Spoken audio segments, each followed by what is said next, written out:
به نام خدا. با سلام خدمت شرکت کنندگان محترم در کلاس.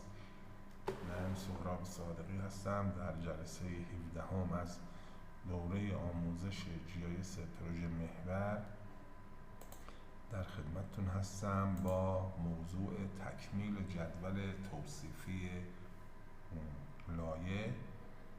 به اطلاع برسونم که این کلاس ها ضبط میشه و پس از ادیت هر فیلم در کانال یوتیوب به این آدرس بارگذاری میشه. اگر احساس میکنید که نیاز به فیلم دوره دارید، هر کدام از جلساتی که اجرا شده میتونید به این کانال استفاده کنید و مراجعه کنید و استفاده کنید. خب ما بحثمون کار بر روی ستونهای جدول هست. ما به مجردی که یک لایه ایجاد میکنیم، یک جدول هم در محیط آرکمپ ایجاد میشه که شامل یک سری رکورد هست یا یک سری سطر هست که هر سطر متعلق است به یک عارضه در محیط نقشه. برای کار بر روی ستون‌های جدول نیاز نیست که همه دیتاها رو ما به صورت دستی وارد کنیم و به اصطلاح جدول رو پر کنیم، بلکه گاهی وقتا ما میتونیم بعضی از ستون‌ها رو با استفاده از دیتاهای بعضی از ستون‌های جدول تکمیل کنیم، یعنی با استفاده از فرمول نویسی، همون فرصت و آپشنی که در اکسل در برابر ما هست و میتونیم از طریق فرمول نویسی یک جدول رو کامل کنیم. منتها چون فرمول نویسی بر اساس منطق ریاضی هست، ما باید موقع ترجمه متن به زبان ریاضی دقت کنیم. ببینید مثلا به اصطلاح اگر به ما بگن که برید مزارع کمتر از 2 هکتار و بزرگتر از 5 هکتار رو شناسایی کنید، معنیش این که اون مزارعی که کمتر از 2 هکتار هستن به اضافه اون مزارعی که بیش از 5 هکتار هستن شناسایی بشن. ما در گفتار بین این دو عبارت از حرف و استفاده میکنیم، اما در منطق ریاضی و فرمول نویسی باید از حرف اور یا به عبارت دیگر معادل فارسی یا استفاده کنیم. این هست که موقع فرمول نویسی باید دقت کافی داشته باشید. حالا میریم داخل محیط جدول، اینا رو عملا میبینیم. گزینه‌ای که داریم به اسم فیلد کلکولیتور هست، یعنی محاسبه مقادیر یک ستون در جدول با استفاده از فرمول نویسی. مثلا یه ستون در جدول داریم که مساحت اراضی رو بر حسب متر مربع داده و ما نیاز داریم که این مساحت رو به هکتار تبدیل کنیم. لازم نیست اعداد هکتار رو به صورت دستی وارد جدول کنیم، بلکه همون داده های ستون مساحت بر حسب متر مربع رو به مساحت بر حسب هکتار تبدیل میکنیم. حالا اگر در زمانی که داریم از فرمول استفاده میکنیم یا از فیلد کلکولیتور استفاده میکنیم، هیچ سطر یا عارضه‌ای از نقشه در حالت انتخاب نباشه، فرمول بر تمام عوارض اعمال میشه. اما اگر بیام بعضی از عوارض رو انتخاب کنیم و بعد فرمول نویسی کنیم، فرمول فقط بر عوارض یا سطرهایی از جدول که در حال انتخاب هستن اعمال میشه. حالا این چند موردی رو که گفتیم یا این یکی دو اسلایدی که صحبت کردیم، بریم و در محیط آرکمپ ببینیم. اولین مثالی که میخوام بزنم، اولین مثالی که استفاده میکنیم اینه که بیام یک ستون عددی با فرمت دبل یا اعشار بزرگ در محیط جدول ایجاد کنیم و مساحت مزرعه رو بر حسب هکتار بنویسیم. بریم داخل نرم افزار، ضمن این که این پوشه تمرین GIS هم در اختیارتون هست و میتونید خودتون از این لایه هایی که ایجاد شده برای تمرین بیشتر استفاده کنیم. خب بریم داخل محیط آرک مپ. ما به لایه فارم کار داریم. این لایه ها رو خالی میذاریم، به خصوص که این لایه آرم من حذفش کنم چون برای من فعلا اینجا استفاده ای نداره. ما رو لایه فارم کار میکنیم. میخوایم چیکار کنیم؟ ستون مساحت قطعات بر حسب متر مربع رو به هکتار تبدیل کنیم. میریم داخل محیط جدول، میبینیم که آیا ما ستون مساحت بر حسب مربع رو داریم. بله، این ستون شیپ ایریا که سیستم به صورت اتوماتیک به ما داده، مساحت ها بر حسب متر مربع و با تعداد زیادی اعشار. خب ما میخوام این رو تبدیل کنیم به متر مربع و ضمن که این تعداد اعشار هم زیاده و از این تعداد اعشار هم کم کنیم. میام یک ستون ایجاد میکنم، میگم اد فیلد. سیستم در حالت استاپ ادیتینگ، من میتونم ستون ایجاد کنم. میگم area underline HR و جنس ستون رو هم میذارم دبل، یعنی اعشار، عدد اعشاری بزرگ که هم قسمت اعداد صحیح بزرگ باشن و هم قسمت اعشار بزرگ باشه. رو دبل میذارم، اوکی میکنم، یه ستون ایجاد میشه. میام روی ستون عرض کنم به خدمت شما، کلیک میکنم، میگم فیلد کلکولیتور. خب عرض کنم به خدمت شما، من میتونم بگم که ایریا به شیپ ایریا که بر حسب متر مربع بود، با دبل کلیک میاد پایین تو محیط فرمول نویسی، تقسیم بر، از اسلش استفاده میکنم، به 10,000. و میدونید که وقتی که یک مساحت بر حسب متر مربع تقسیم بر 10,000 بشه تبدیل میشه به هکتار. خب من اگر اوکی کنم، نرم افزار میاد محاسبات رو انجام میده و اعداد مساحت بر حسب هکتار رو در ستون مربوطه قرار میده. اوکی میکنم، محاسبات انجام میشه. ببینید اعداد بر حسب هکتار اومدن نشستن و اولین سطر هم که اگه بریم مثلا 82,701 متر مربع تقسیم بر 10,000 شده و حدود 8.2 هکتار نمایش داده. خب من میتونم که بیام این عرض کنم به خدمت شما اعشار هم کم کنم، ولی اجازه بدید ابتدا با همین اعشار محاسبات رو انجام بدیم و اون به قول معروف در انتها بیام و تعداد اعشار رو اصلاح کنیم. ولی چون در این مثال ما هدفمون فقط همین ستون شیپ ایریا و تبدیلش به هکتار بود، همینجا میتونیم بیام و تعداد اعشار رو کم کنیم. فیلتر منظورم میخوام پروپرتیز ستون نیومریک و این تعداد اعشار رو از این قسمت مثلا روی 2 میذاریم، اوکی میکنیم، اپلای، اوکی. و الان مساحت مزارع بر حسب هکتار هست با 2 رقم اعشار. خب بریم و مثال دوم رو حل کنیم. این که میگه یه ستون دبل ایجاد کنید و 12% از درآمد خالص مزرعه رو به دست بیارید. خب حالا ما برای که این مثال رو حل کنیم نیاز داریم به این فرمول، یعنی ما باید این فرمول رو در یک سطر بنویسیم. ما در جدول یه ستون داریم به نام عملکرد بر حسب تن، ضرب در 1000 میکنیم، عملکرد بر حسب کیلوگرم محاسبه میشه، ضرب در قیمت هر کیلوگرم گندم میکنیم و جمع کل درآمدی مزرعه محاسبه میشه.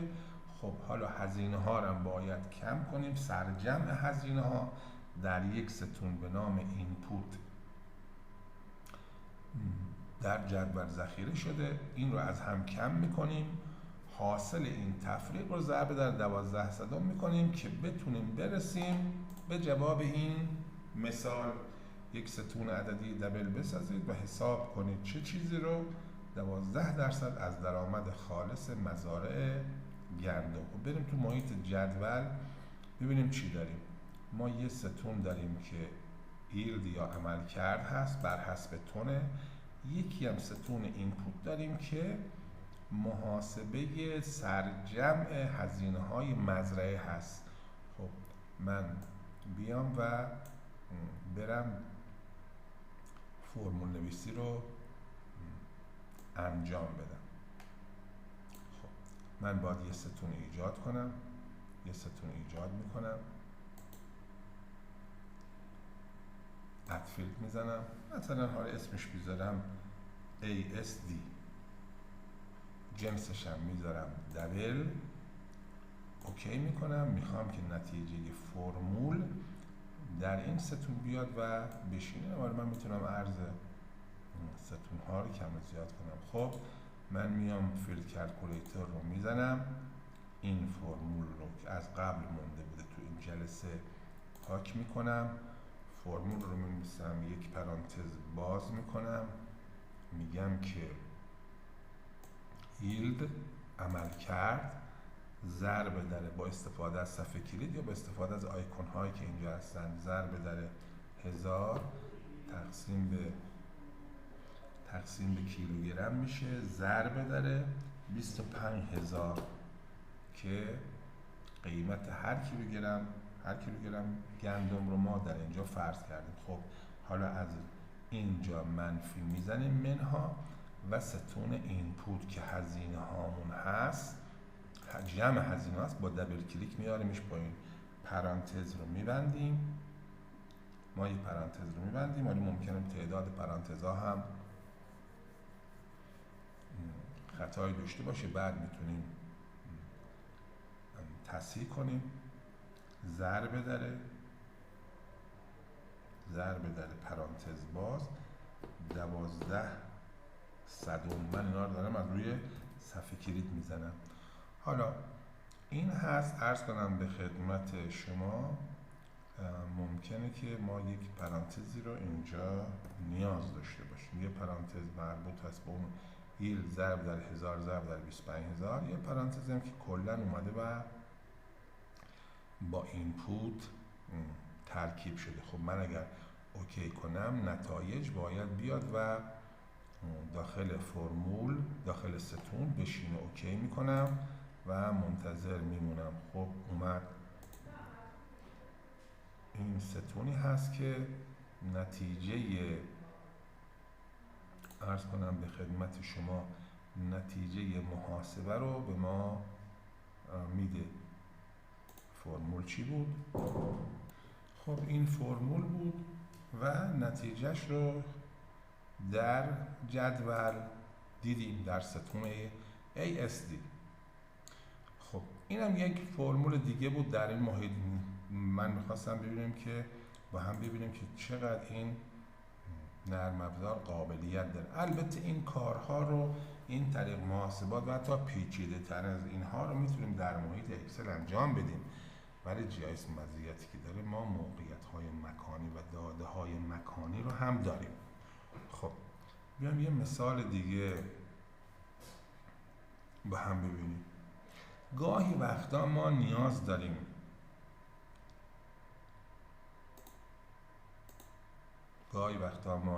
داریم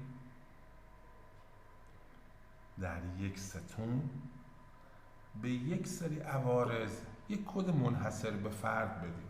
البته چه بهتر که موقعی که شما دارید لایه رو ایجاد میکنید همزمان به دیجیت کردن عوارض کد هم تا حدی که نیاز هست، یک کد، 2 تا 3 تا به عوارض بدید.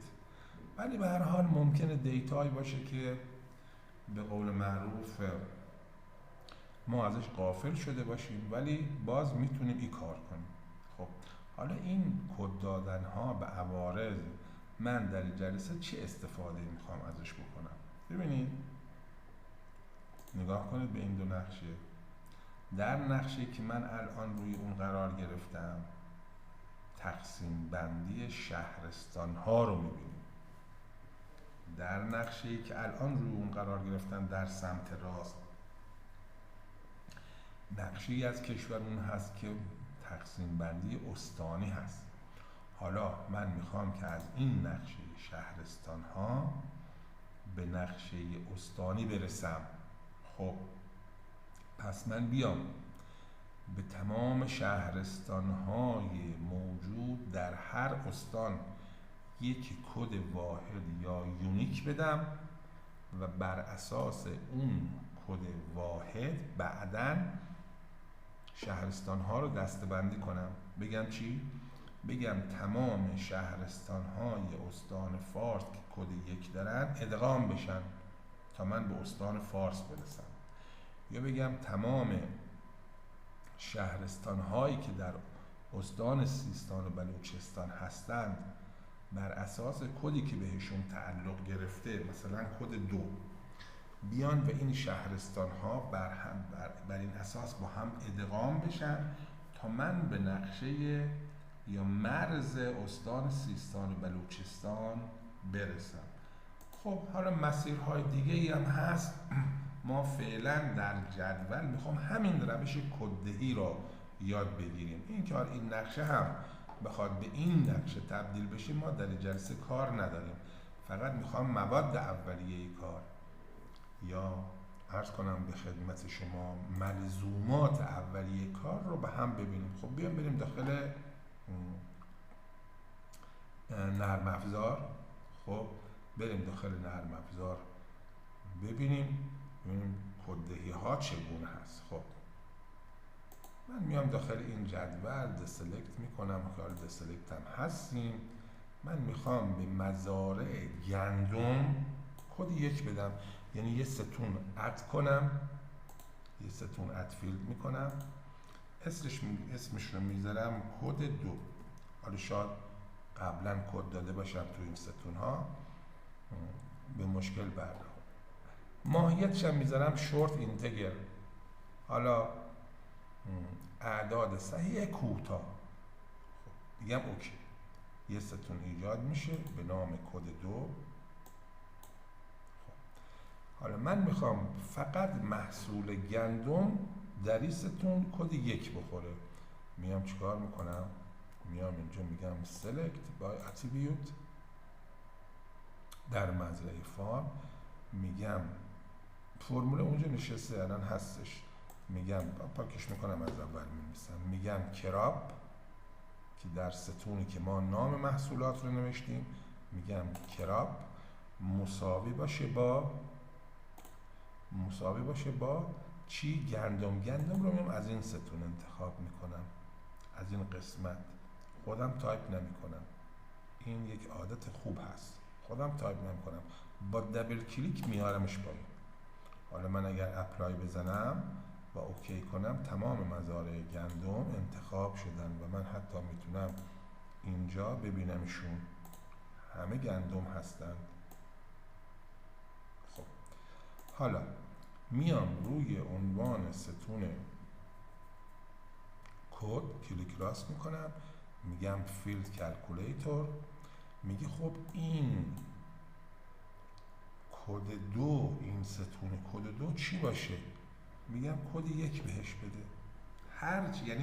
هرچی که در حالت سلکت هست در این ستون عدد 1 بهش بده. من اوکی که کنم به تمام مزارع گندم اومده کد 1 داده. حالا من میتونم سری بعد بیام برم و مثلا جو رو انتخاب کنم، کد 2 بدم، کلزا کد 3 بدم. این روش کددهی هست. بعداً ما از این کدهایی که در این ستون استفاده شده استفاده خواهیم کرد. فقط خواستم کار با فرمول ها رو بهتون بگم، از ساده ترین شروع بشه مثل همین مورد، و ضمنی که ما بدانیم این فرمول نویسی ها که نتایجش اینجا اومده اگر عوارض در حال انتخاب باشن فقط به عوارض تعلق میگیره. اگر هیچ عارضه‌ای در حال انتخاب نباشه به سر تا سر این ستون اعمال میشه. خب بریم و عرض کنم به خدمت شما ادامه مثال رو ببینیم. حالا این هم گفته که مثلا وقتی من میخوام این نقشه رو به این نقشه تبدیل کنم چگونه هست، توضیح داده که دیگه من این قسمت رو حل نمی کنم، چون این نقشه‌ای که من در اختیار داشتم به روش دیگری خودش از قبل این تقسیم بندی ها رو داشته و ما میتونیم ببینیم. حالا من در جلسات آینده شاید از این لایه ها هم استفاده کنم. خب بریم بپردازیم به موضوع بعدی. موضوع بعدی ما یک عنوانی است به نام سامارایز یا خلاصه سازی، یک چکیده یا یک خلاصه. این دستور چه کاربردی داره؟ در محیط جدول انجام میشه. گاهی وقتا ما این نقشه رو داریم با کاربری های مختلف، گندم، جو، کلزا. یه جدول توصیفی هم داره، که این اطلاعات داخلش هست. از من میپرسن میگن در سال زراعی قبل، سال زراعی که داخلش هستیم نمیتونیم تصمیم گیری کنیم چون دیتا ممکنه هنوز کامل به دست ما نرسیده باشه. اما میپرسن در سال زراعی قبل ما چه مساحتی زیر کشت گندم داشتیم، یا میانگین عمل کرد در هکتار در مزارع گندم در سال قبل چه میزان بوده، یا مثلا در سال زراعی قبل چند هزار تن کود در شهرستان توزیع یا مصرف شده. همین سوالا رو میتونن بپرسن بر اساس داده های مکانی که ما داریم. خب چیکار میکنیم؟ روش به چه صورت هست؟ ما میام روی یک ستون، روی عنوان یک ستون دلخواه، هر ستونی باشه مهم نیست، چون ما بعداً گزینه‌های مختلفی داریم. گزینه سامارایز باز میکنیم، این پنجره 3 تا قسمت داره. مثلا در فیلد اول کراپ رو انتخاب میکنیم، در فیلد دوم تیک رو میزنیم و مثلا مساحت ایریا به هکتار رو انتخاب میکنیم و اگر هم نداریم که بسازیم، که الان ساختیم در این مثال هکتار رو ساختیم، تیک گزینه مثلا از بین گزینه‌ها تیک سام یعنی مجموع رو میزنیم، اوکی میکنیم و حالا یک اطلاعاتی به ما بده. بریم داخل محیط نرم افزار جدول رو باز کنیم و ببینیم که این گزینه چه کمکی به ما میکنه. خب من میام، گفتیم که روی هر ستون میتونید شما کلیک کنید. من میام اینجا کلیک میکنم، مثلا پارسل نامبر، شماره پارسل، فرق نمیکنه. میتونستم بیام روی ستون ایسی کلیک راست کنم. میام به گزینه سامارایز رو میزنم، یه پنجره باز میشه، سوالاتی از من میپرسه، میگه بر اساس کدام ستون میخوای سامارایز کنی؟ خب مسلمه من بر اساس کراپ، نوع محصول میخوام سامارایز کنم. حالا اینجا گزینه‌های مختلفی هست. مثلا من میخوام بیام بر حسب عمل کرد، ببینم هر کراپی در مجموع چقدر عمل کرد داشته. میگم با ستون مین میخوام کار کنم، یعنی میانگین. معذرت میخوام ستون ییلد عمل کرد. میگه در ستون عمل کرد چی رو میخوام؟ میگم آقا عمل کرده همه مزارع گندم رو جمع کن به من بده. مثلا من میخوام ببینم عمل کرده گندم در سال زراعی قبل چی بوده. گزینه‌های دیگری هم میتونم انتخاب کنم؟ بله میتونم انتخاب کنم، ولی فعلا سوال من همین بود که مطرح کردم. من میخوام ببینم هر کراپ چقدر عمل کرد داشته. من اگر اوکی کنم یه جدول ساخته میشه، میگه میخوای که این نتیجه رو به محیط مپ هم اضافه کنم؟ میگم بله. خب پس من این رو یس میزنم، به محیط جدول اضافه میشه. من اگر این رو ببندم بیام، میبینیم که یک جدول برای ما ایجاد شده، مونده. اوپن میزنم، جدول کوچولو به من میده، میگه آقا نگاه کنید شما کراپ هایی که داشتید، حالا آیش که آیش هست یعنی زمینی بوده که کش نشده، عمل کردن به ما نداده. مثلا باغ سیب بوده ها، 3 تا باغ بوده که باغ سیب بوده، ایشون هم عمل کردی به ما نداده، ما هم ثبت نکردیم. ما هر وقت دیتا به دستمون بیاد داخل جدول وارد میکنیم. اگر داخل محاسبات هم یاد خب به جای 0 میذاره. ولی نگاه کنیم مثلا جو میگه شما 9 تا مزرعه داشتی که جو کاشته شده و جمع عمل کرده این 9 مزرعه 72 کیلو، 72 تن بوده. یا مثلا ذرت 7 تا مزرعه داره که ذرت ولی عمل کرد چون اعلام نشده از طرف کشاورز، ما دیتایی هم نداریم براش، سام یا مجموع نداره. مثلا کلزا یه مزرعه بوده 21 تن عمل کرد داشته. حالا بعد ما میتونیم مساحت هکتار هم اضافه کنیم که ببینیم خواهی 21 تن مربوط به چه سطحی بود. الان میریم مثال بعد. مثلا گندم اطلاعاتش کامل تره، میگه 20 مزرعه بوده و 783 تن عمل کرد داشته. بذار ما بریم این رو ببندیم یه بار دیگه بیام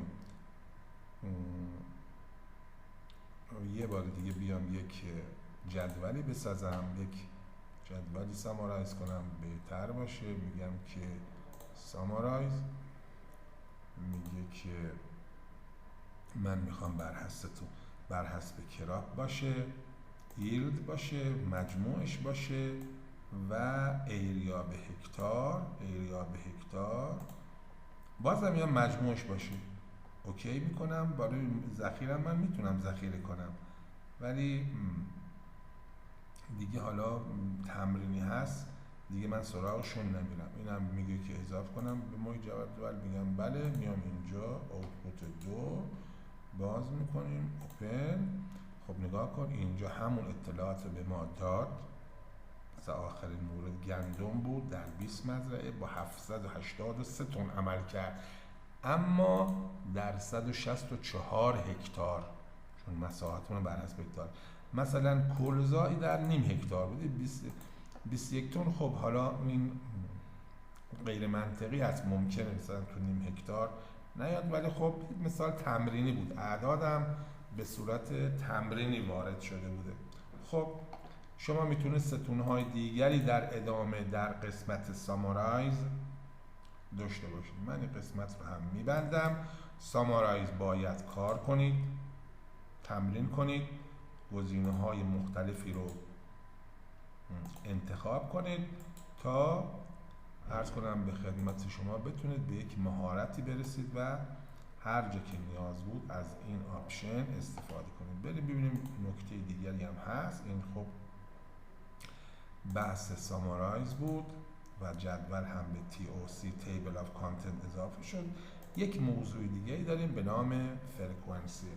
حالا ببینیم فرکانسی چی به ما میگه، چه شباهتی مثلا داره با سامارایز. حالا ما این داریم میگه که میام جدول رو خلاصه سازی میکنیم. مسیر دسترسی به فرکانسی هم از محیط آرک تول باکس هست. ما بیام بریم ببینیم، چون 2 تا اسلاید دیگه هم نداریم، بریم داخل محیط مپ، گزینه آرک تول باکس رو میزنیم، فرصت میدیم تا این پنجره باز بشه. خب در قسمت آرک تول باکس که رفتیم آنالیسیس تولز، استاتستیک، فرکانسی.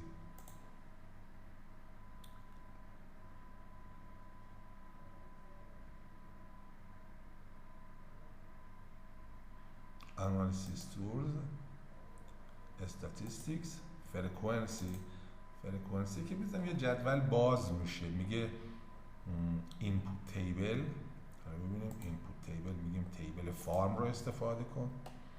میگه که حالا خروجی هم میدیم دیگه، حالا بعد بازش میکنه میبینیمش تو خود ArcGIS. میگه دیفالت. من میتونم مسیر خود پروژه خودم رو بدم، بیام بگم درایو دی GIS، پوشه تمرین GIS و عرض کنم به خدمت شما تو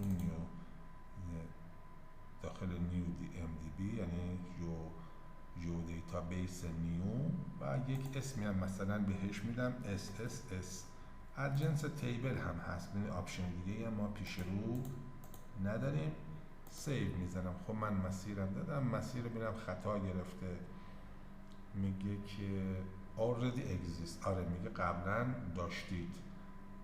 یک میبینید تو پیام نوشته که output table دیتا ست دی تو پوشه GIS1 تمرین GIS یه SSS already exist. خب من میام این رو میزنم، مثلا فرض کنید که فرمولش رو میگم SSS2 که این خطا هم نگیره. بعد میگه من بر چه اساسی